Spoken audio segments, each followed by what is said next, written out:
Hi, everybody, and welcome to the Cultural Studies podcast. My name is Toby Miller, and my guest today is Parissa Safai. I am a professor and chair of the School of Kinesiology and Health Science at York University, which is in Toronto, Canada. And I am also the president of the International Sociology of Sport Association, more commonly known as ISSA by its acronym. ISSA. ISSA. Cute, ISSA. Mhm. And York used to be known as a very radical school. Yes, Is it still a den of Marxist iniquity? it's fascinating you bring that up. In so many ways, a lot of my work, a lot of my time and my curiosity has shifted to university politics as a consequence of now assuming this academic leadership role. Um, and so my institution is fascinating in so many ways, insofar as historically, and it's only about 60 plus years old. The York Act was actually came to be. The legislation that brought the university into life was originally from 1959, and then it was revised in 1965.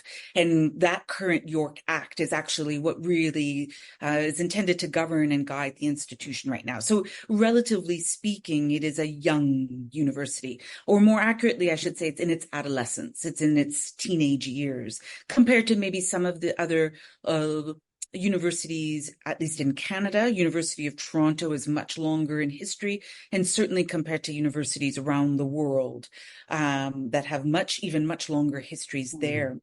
But to come back to the origins of my institution and why it comes back, I think also it connects to your comment there about the den of Marxist politics.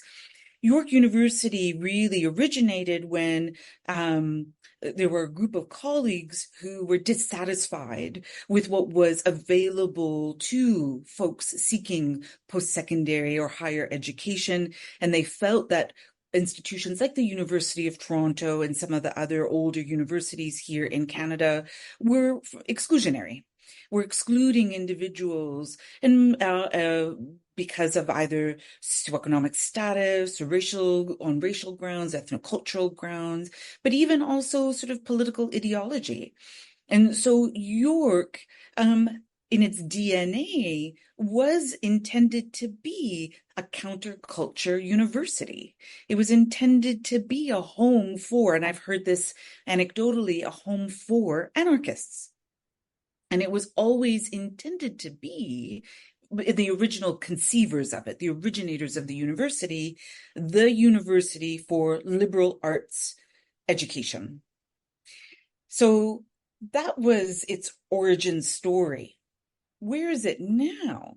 Well, like many other post-secondary institutions in Canada, in the US, in the UK, and around the world, it is at the crosshairs of these corporate neoliberal pushes and pulls. Its agenda, where is it being taken? It's no longer this institution that is trying to hold on to exclusively this counterculture position or this we will be the place where folks go where they cannot see themselves going otherwise. No, its agenda is being manipulated and shaped and molded. And I know our listeners can't see my hands, but my hands are pulling apart. It's being pulled apart and mashed back together by corporate entities within government and outside of government who are dictating other dynamics or are exerting other pressures on the institution. My university prides itself, and rightly so, on still being a university of social justice. And so it lends itself to daily and weekly and monthly tensions, some positive and productive, some less positive, less productive, between different groups and entities on this campus who are trying to push back against these neoliberal corporatizing pressures, against a populist government currently right now in Ontario, in my province, in the country of Canada. Our current government is a very populist, right-leaning government, who has very easily and very ably been able to frame what the agenda for higher education should be in their own fashion, which is the preparation of workers to plug into. And as a consequence are controlling the purse strings for not just my institution, but many other institutions.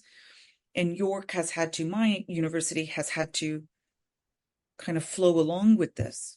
Again, apologies, I'll come back to your question or your comment. Is it a den of Marxist politics? Yes, in some ways it is. The fight is real, the conversations are real, the dialogue is real.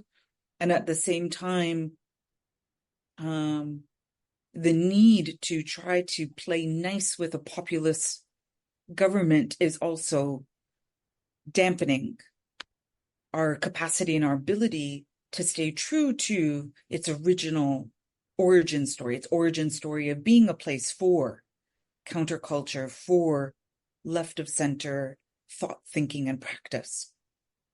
Wow. Well, it's possible that in that response to me, you've answered my next question. But Sure, let's find it out, because it's my sort of formal first question. To inquire whether you would share with us what's currently dynamizing, impeding, interesting, preoccupying you. And that may well be to do with this job of being a junior to middle manager in an institution that is going through these strains. Mm-hmm. It is. Your question, I still continue to come back to the issue of university politics in this contemporary moment and its impact. But both as a consequence of my academic leadership role, but also because it has material impact on the work I can do and advance as a researcher, as a person who's still trying to contribute scholarship, a good idea, and also trying to be a good citizen to colleagues through the association, through ISSA and the work we're trying to advance there. But yes, being an academic leader, it is not my first time being an academic leader. I have been a senior academic leader in the institution in other roles. This is my first opportunity to engage in what's commonly referred to as line management. My other leadership roles were at a higher office and operated in different ways. I served as an associate dean at one point in time for my faculty. And then I also served during the pandemic as special advisor to the president on all matters related to the pandemic. So I was the COVID czarina at my institution. I don't know if I should say that or whisper that maybe. But this one is being a chair of my school, is a different brings different flavors, brings up different flavors. And this piece around being an academic leader at this time is fascinating personally and professionally. More than ever before, I grapple with questions of, am I just becoming another cog in this corporate wheel? And what is the implication of that?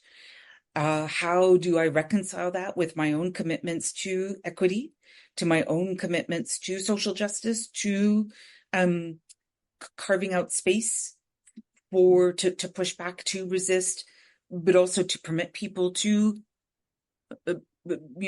pursue their own questions and curiosities. So am I becoming a cog in the corporatizing, neoliberalizing of these institutions? Am I resisting that in my own way? I mean, I offer these questions not to be cute or cryptic, but these are the questions that populate my waking. They're dilemmas that you're going through, rather like the ones you've identified at an institutional level. That's right.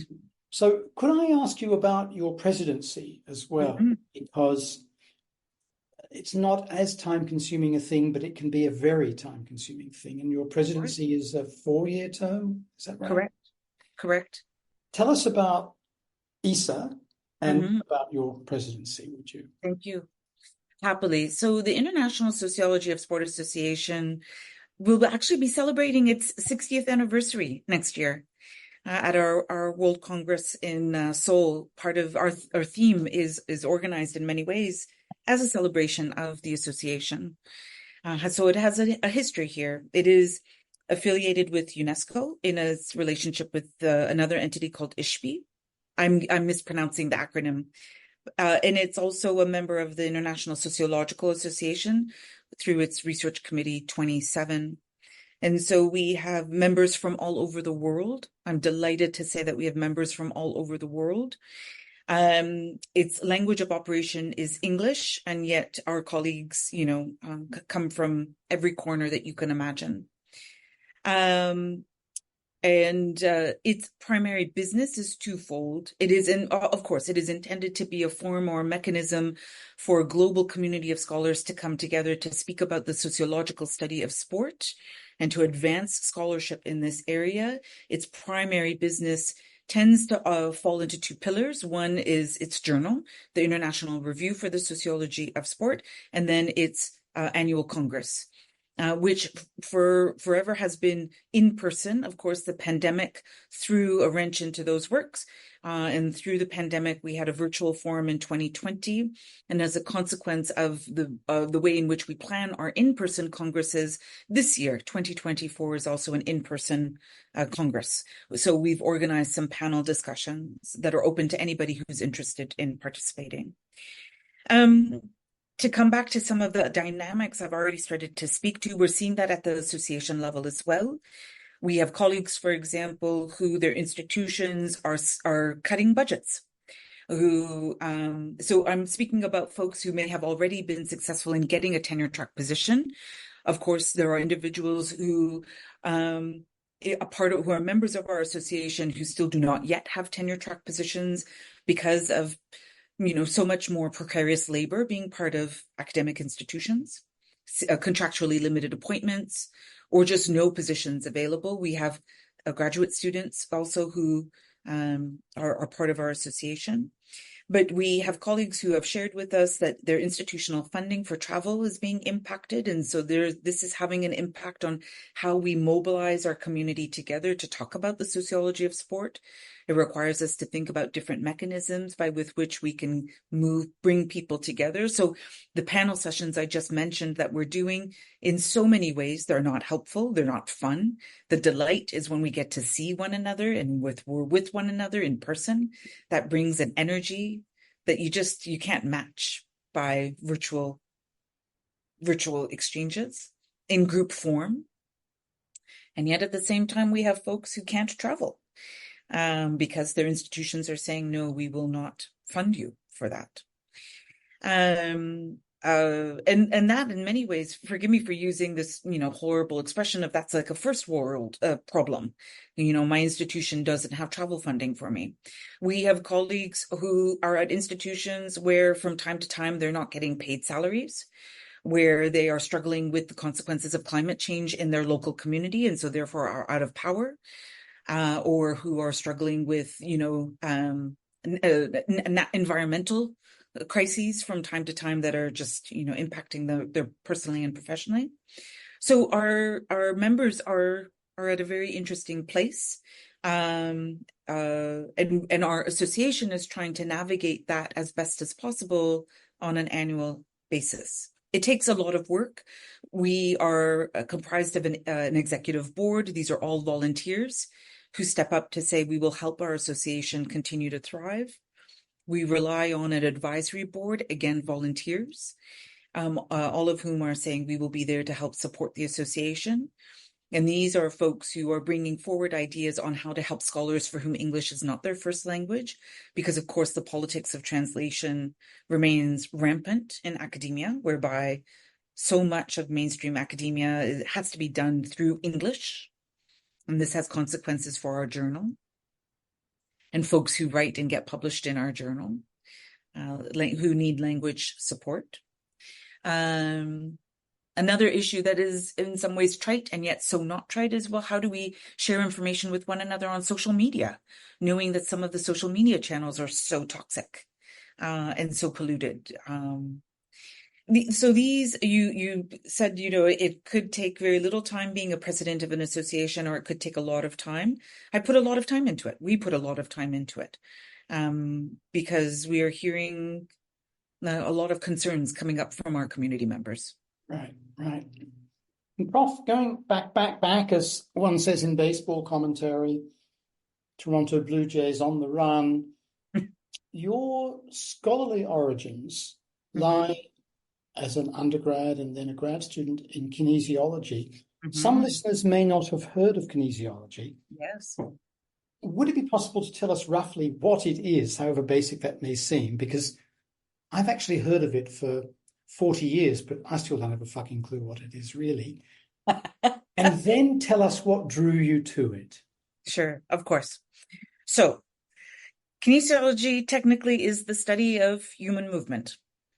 That's right. Dad dancing. It's the study of dad dancing. Dad dancing, absolutely. It's the full range of human movement. Dad dancing, and the vehicles that move us around. So dad bods, we could talk about that, all of that sort of stuff. Kinesiology, though, what does it mean? Just in terms of word origin, the study of human movement. Right. And it is a far more popular and well-known term. You're absolutely correct, Toby, in that it's a far more popular term in Canada, for example, and in some parts of the United States, I would say, less familiar outside of that. And in Canada, I would go one step further, is that if you were to take a look at all the universities pan-Canada, that you would see, in fact, not just the use of the word kinesiology, but some variation of it, some bastardization of it, human kinetics, or kinesiology and recreation studies, or physical education. So, I think folks, if they are confused, if listeners are confused by what does kinesiology mean, it's an honest confusion. They come by their confusion honestly.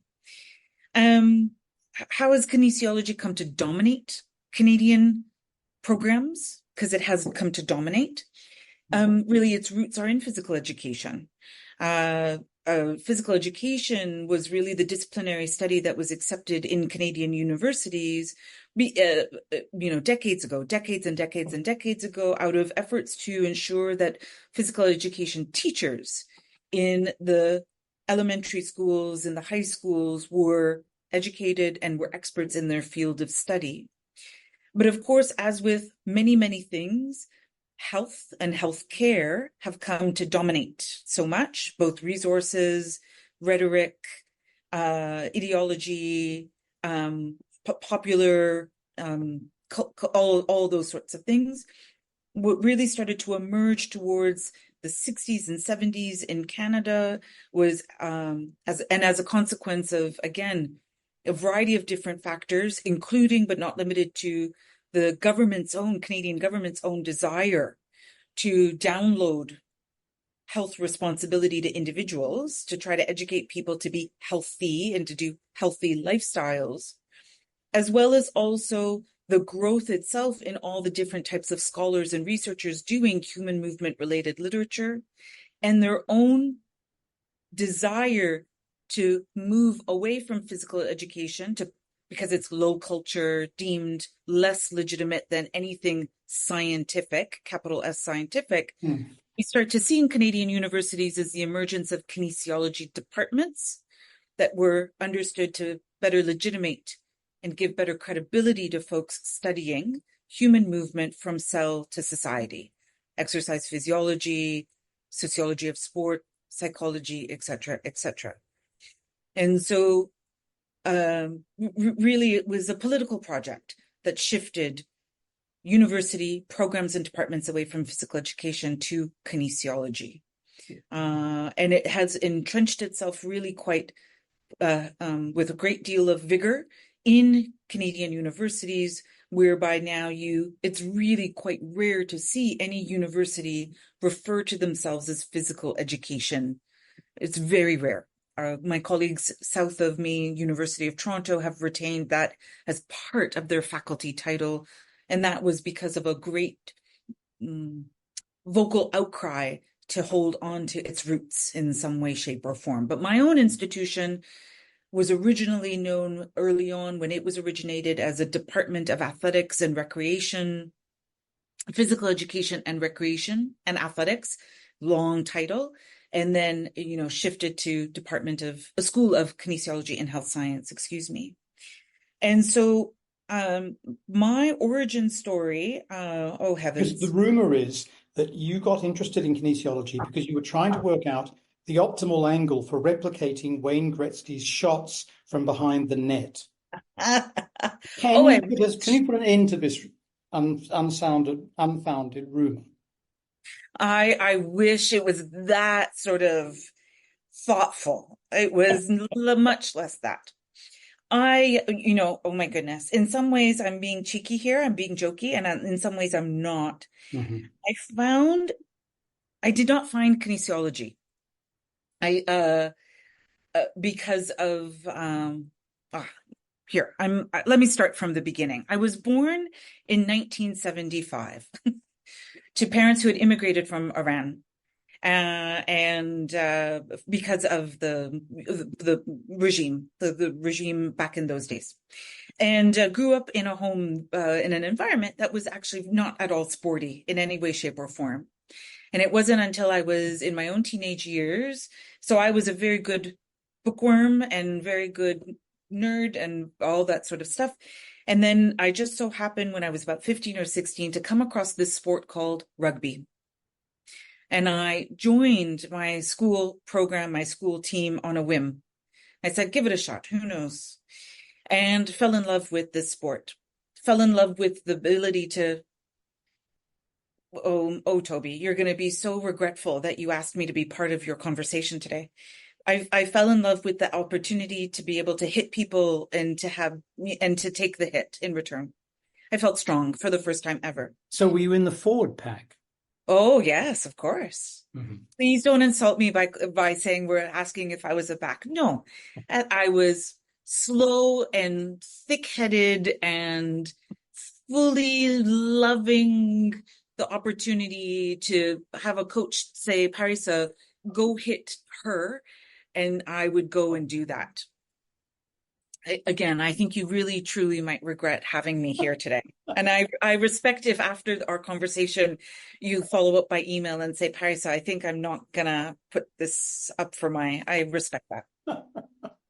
I fell in love with sport, and I fell in love with what was happening, which was a growing awareness that I was an embodied person, that I had a body and that I was embodied.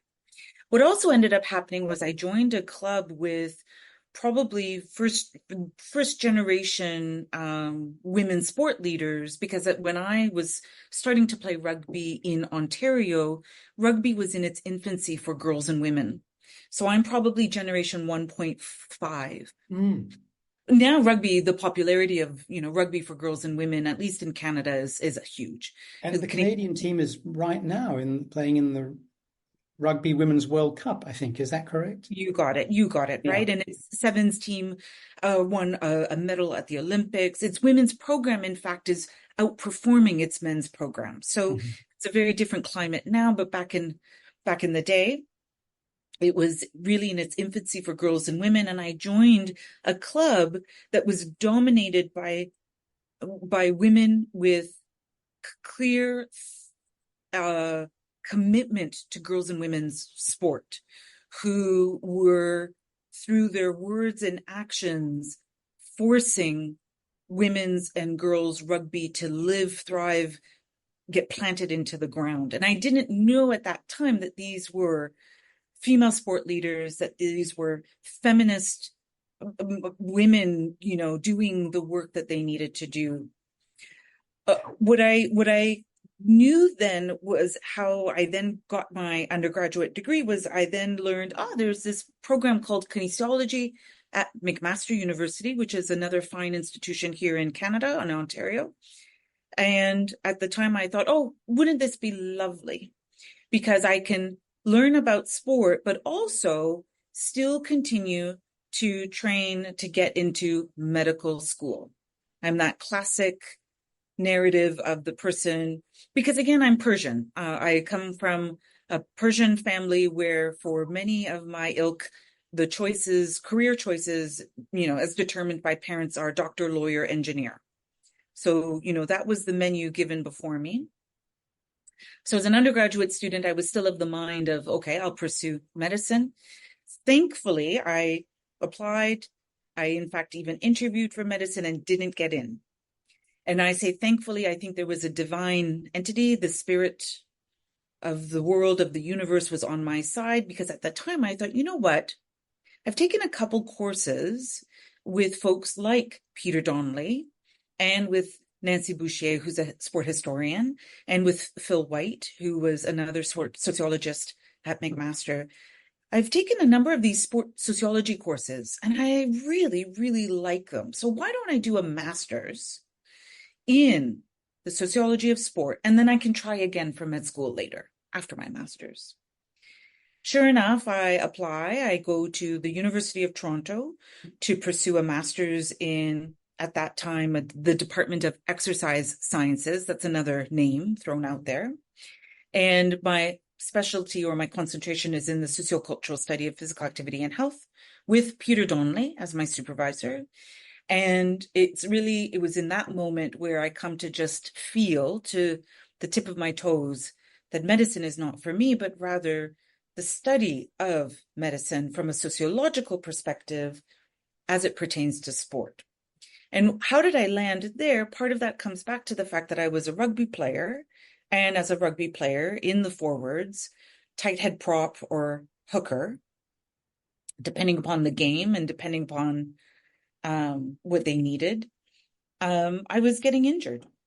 And I am a very bad patient. I'm a very bad, non-compliant patient. And I was struggling to better understand why I was such a bad, non-compliant, injured athlete. This then became the impetus for me to pursue my work at my master's level, which was to try to understand how do athletes, when they are navigating an injury, trying to negotiate treatment with clinicians. And then that sparked my curiosity about sports medicine or sports and exercise medicine clinicians and the profession more broadly. And what I was seeing as real profound contradictions. We keep saying sport is good for people, and yet sport injury and the tolerance of pain and injury is through the roof. It is de rigueur that you teach kids, athletes, that you play through pain, just do it, that kind of. No pain, no gain. Play hurt. That's right. Don Cherry rules. You got it. The other one is pain is temporary, pride is permanent. That's the other, cliche I hear. Oh, I haven't heard that one. That's great. I love it. Yeah. Right? And these things are dangerous. They are life-threatening, career-threatening, body-threatening for people. That's right. Correct. And so I was really struggling with, we say sport is good, and yet people are getting hurt or dying, even in some cases. And we say sport is good, and and there is this whole branch of medicine and paramedical, like allied healthcare, that is, its raison d'etre is the healing of injured sporting bodies. And why? To permit those sporting bodies to perform again. Like, it's about performance and the performance, keeping performance machines going. And that has become, I continue to struggle with those questions. And the politics of that too, and the power that is circulating. And getting onto your research now, if we could. Sure. You've published, I think, a couple of articles that are surveys of the field of the formation of human movement studies, kinesiology, PE in Canada. Quite striking historical, analytic work. But you've edited books and written articles that provide critical meta-statements as well as applied analyses of everything from sports medicine to Canadian sports policy. And you've looked at inclusiveness in terms of gender and race and class and so on. in very powerful, impactful ways. Thank you. But you've also done work that is applied in the sense that that sort of a radical agenda wouldn't necessarily suggest. And I'm thinking, for example, of your co-authored work on Parkinson's disease. Mm-hmm. Yeah. And the benefits of mobility to the extent possible for those experiencing this disease. And so I wondered if you could, sorry, it's a very long prolegation into a question. Mm-hmm. If you could give us a bit of a tour d'horizon that says, you know, this is what I've believed in, this is what I've been invested in, and this is how I managed to do the hypercritical work and the nuts and bolts, very practical stuff, because people tend to do one or the other, in my experience. Would that be fair to say? Yeah, yes, I think that is fair to say. And no, that has not been my trajectory necessarily. And I think it depends a little bit. For me, it has depended on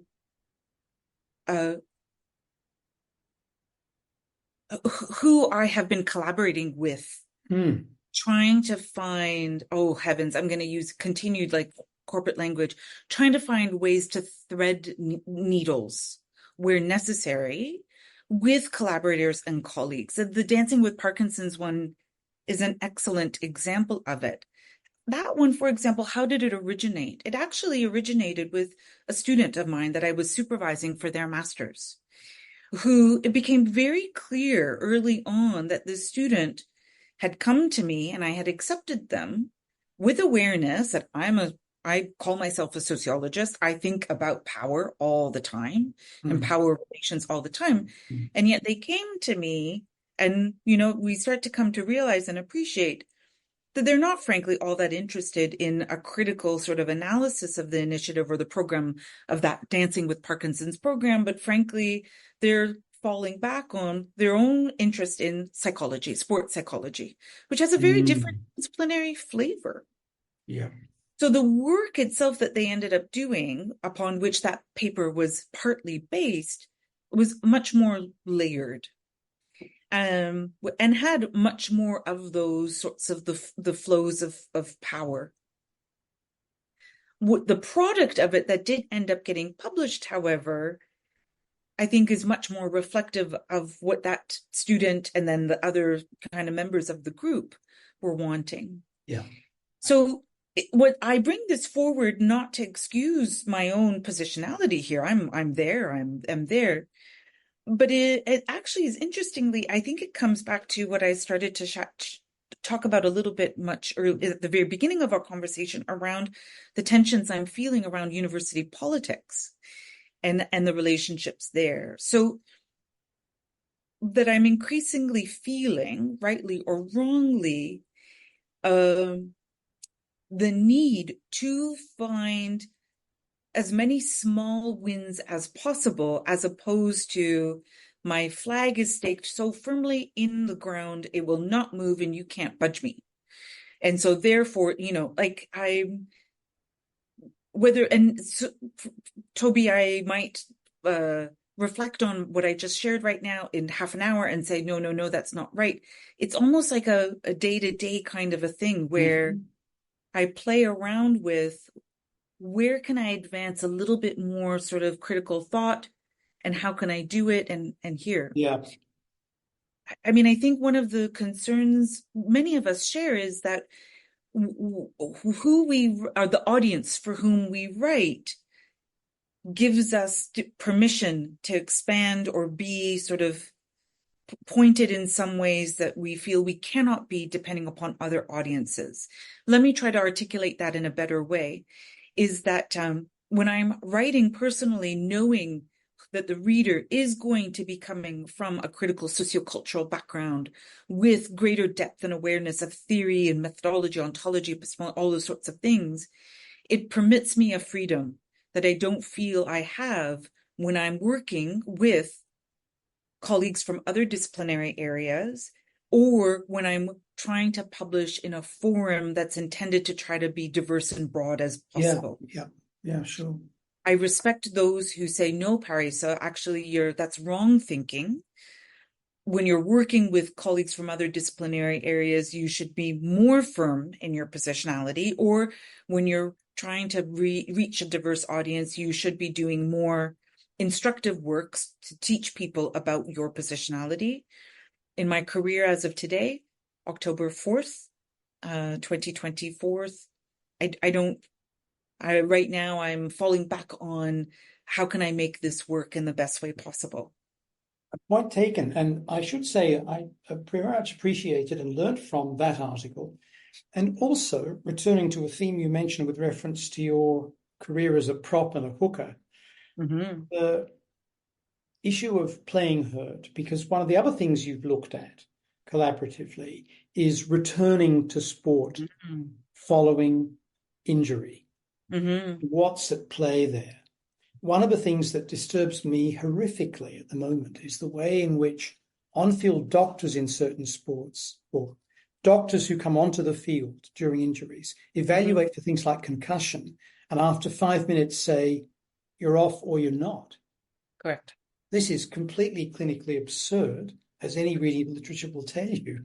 So there are these people who are more hypocrites than Hippocratic, as it were. Well, yes. And I wondered if you could talk to us a bit about the concussion issue, but also the returning from injury issue, when it's not just about returning after 5 minutes being attended, but returning after 6 weeks, 6 months, whatever it might be. Yeah.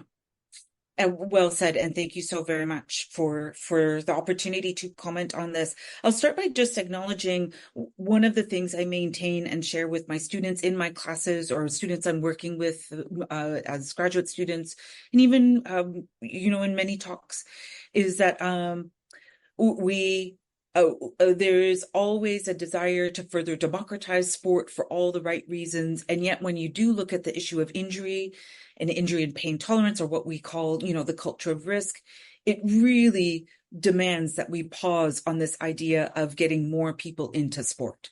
Do we really want more people into sport when we have such high rates of really disturbing injury and whether acute, body related, or brain trauma, brain injury, and concussion? Concussion's an excellent example of that. Do we really want to make sport as democratized as possible when we haven't figured out our bad practices, our bad conduct as it pertains to concussions? I put that out there just as a polemic. The piece around concussions that I find most fascinating, and a number of folks in the area, folks who are far better experts, way better experts in this, where I think we're going wrong with concussion in sport is that we have so many folks within sociology or otherwise who are advancing clinical guidelines and recommendations, whether sport governing bodies, whether in high performance sport or professional sport, are heeding those guidelines. That's a different debate. Whether they're operationalizing those guidelines, it's a different debate. But in general, those guidelines, what they fail to capture, I think, is at a core issue are the social relations of sport and the dynamics of power in sport. So they seem to be these guidelines that are clinical guidelines are being developed in a vacuum, to the neglect of the power dynamics between different sport participants. So for example, we know this is well established in sociology of sport and other areas related, health, medical sociology areas, when you have clinicians who are on the team roster, who are paid directly or indirectly, meaning paid a salary or a stipend, or indirectly by being able to put on their shingle, I am the team physician for. We know that these folks, their understanding of diagnoses, their understanding of is being impacted. Their awareness of the pressures from the managers, the owners, the team members, that this is influencing how they help support an injured or potentially injured player.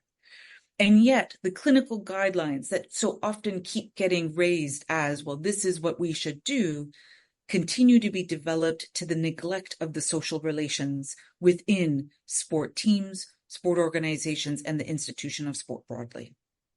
Prof, you're speaking to a man whose body has been treated by the guy who was the orthopedic surgeon for the US men's hockey team and whose dental surgeon was Michael Jackson's drug supplier. So I know all about getting the top guys working on you, okay?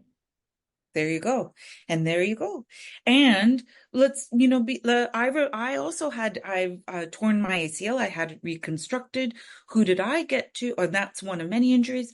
Who did I have as my surgeon? I had the surgeon, again, a while ago, this is years ago, decades ago, who at the time was also the orthopedic surgeon for the Toronto Raptors. Okay. And do you know what I mean? Now, yeah, sure. Now, can I ask about I wonder if I could cut in and ask about something you mentioned, the anterior cruciate ligament. Mm-hmm. We're seeing terrible injuries occurring, particularly to women pro football players at the moment, in disproportionate ways to the injuries suffered by men.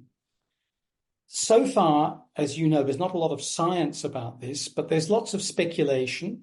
Yes. And some of this relates to the paucity of research into different kinds of bodies, ones that are not like mine, ones that are not male, not white. There is this centrality, of the white man's body in so much of sports science. I wonder if you could comment a bit on that and perhaps tell us what it's like having a wrecked ACL. Having a wrecked ACL is miserable. And it's a very long rehabilitation and recovery. It happens a lot. It happens to a lot of girls and women. And I don't wish it on anybody, just because it does take such a long time to recover from, particularly if you are seeking to get back to a place where you can participate in sport. Before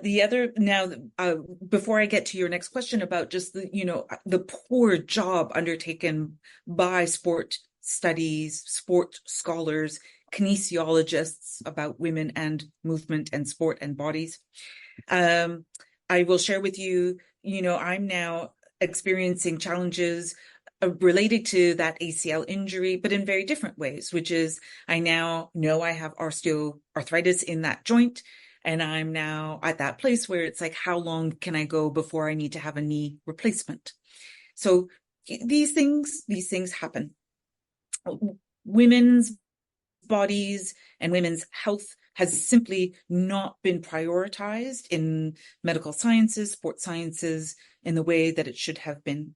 And the default experimental subject has been for far too long the male young body, the young male body. So, and I still see it to this day. So again, kinesiology is the study of movement, human movement from cell to society. In my school, I have colleagues who are sociologists, colleagues who are epidemiologists, psychologists, and the full spectrum of physiologists, molecular, cellular, integrative, you name it. And among my colleagues, I have some who are extraordinarily sensitive to issues of sex and gender, who are doing a great deal of work informed by sex and gender-based analysis. And I also have a lot of colleagues who, when they're looking for subjects for their scientific studies, their experiments, call upon undergraduate students who are, a very privileged group, who are youthful for the most part, and who tend to be dominated by male students. And then this becomes the normalized, standardized body upon which then the findings are based.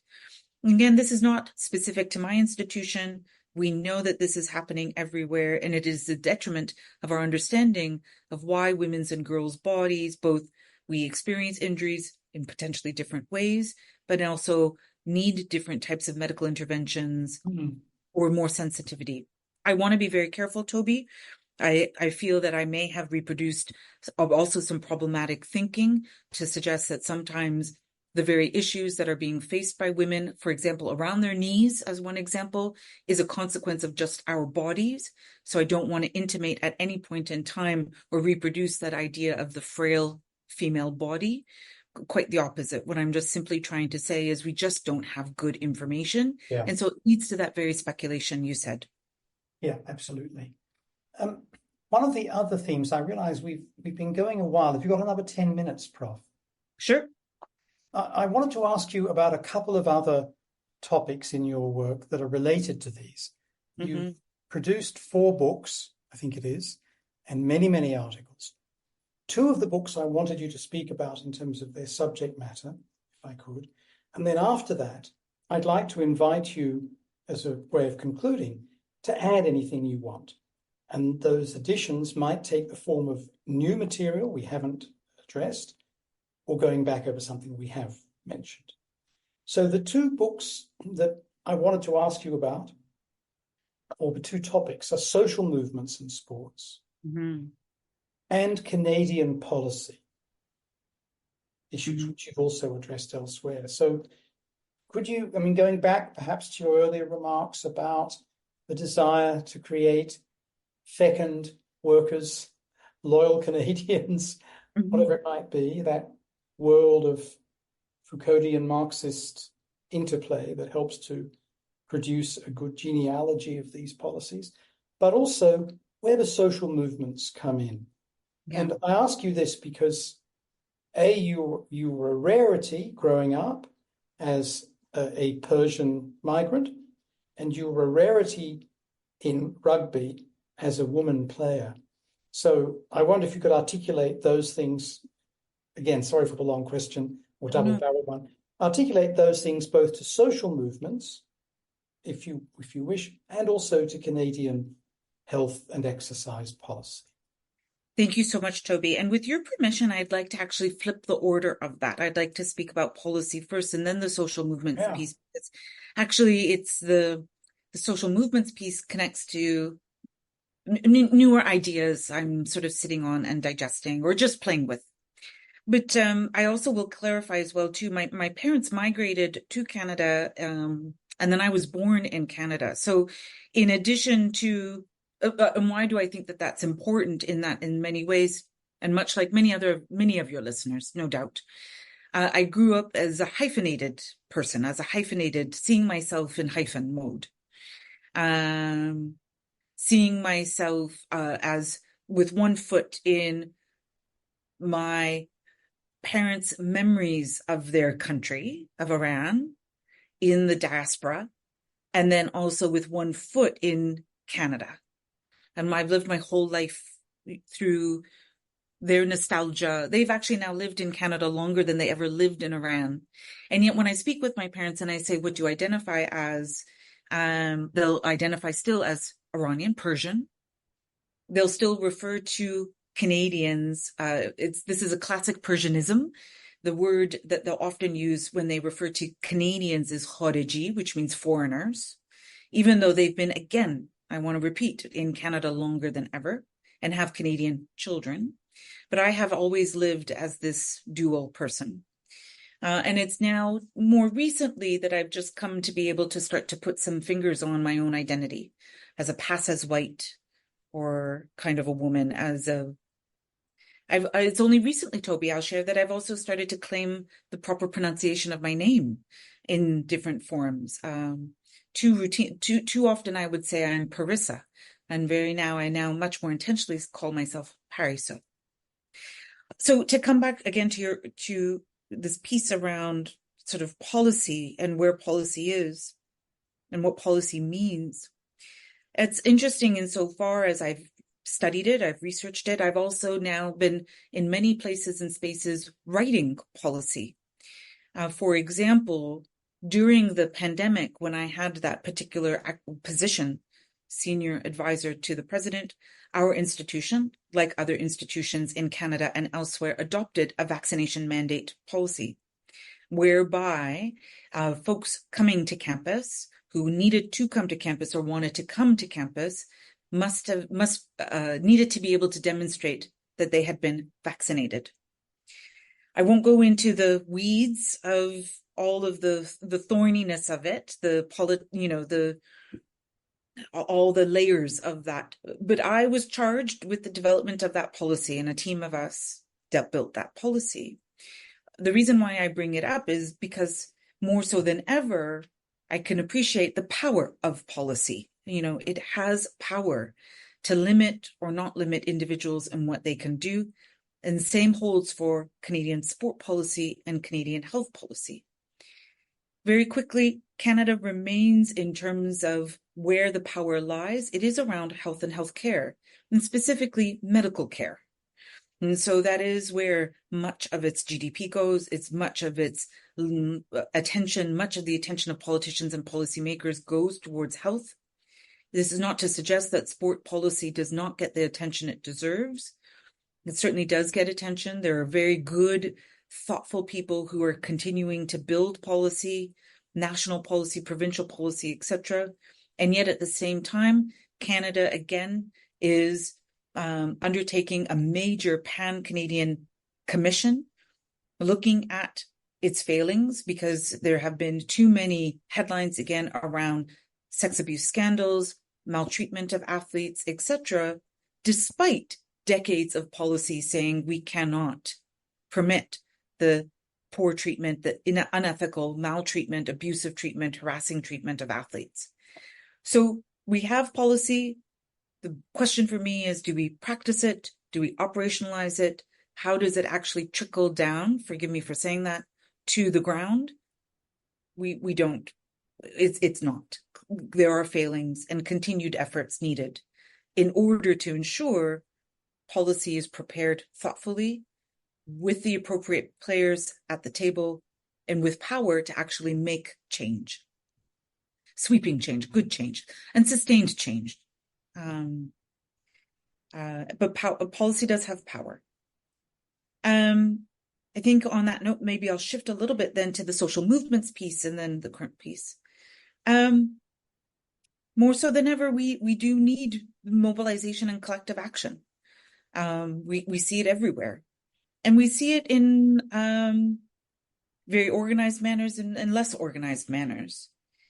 The opportunity to be part of that work was that book with colleagues like John Horn, like Jean Harvey, was really lovely, and Sebastian was just lovely.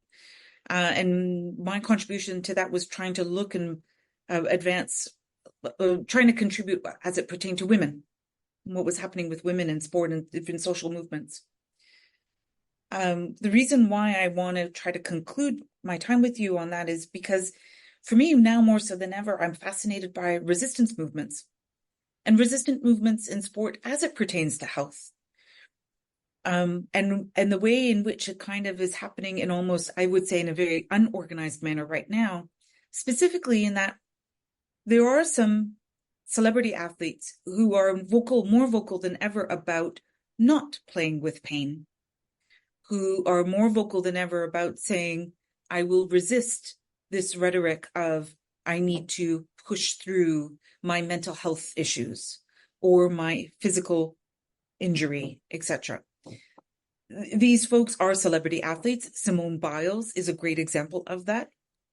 So these are individuals with a great deal of capital, with a great deal of power and privilege, and also folks who have to still endure a tremendous amount of nasty criticism, some of it as a consequence of their race, as a consequence of their sex gender, as a consequence of a whole bunch of other identity positions or positionalities.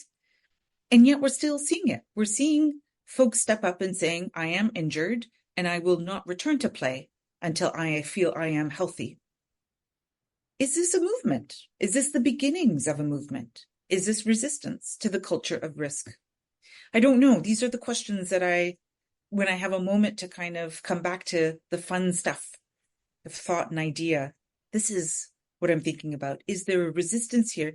And is it a political resistance? Or is it just this individual one-off, I've got the capital, and so therefore I can protect myself? Could it be made a collective action? Could it be brought to that level? Will there be a Summer McIntosh Professorship of Gender Studies at every university in Canada that is endowed not only by her, but by dozens of other people? And will that be a good thing? You know what I mean? Yes, yes, I do. I can only imagine the sorts of pressure that young woman is under to shut up about issues or speak up about issues, you know? Correct. As an example. because she was such an extraordinary figure at the recent Olympics.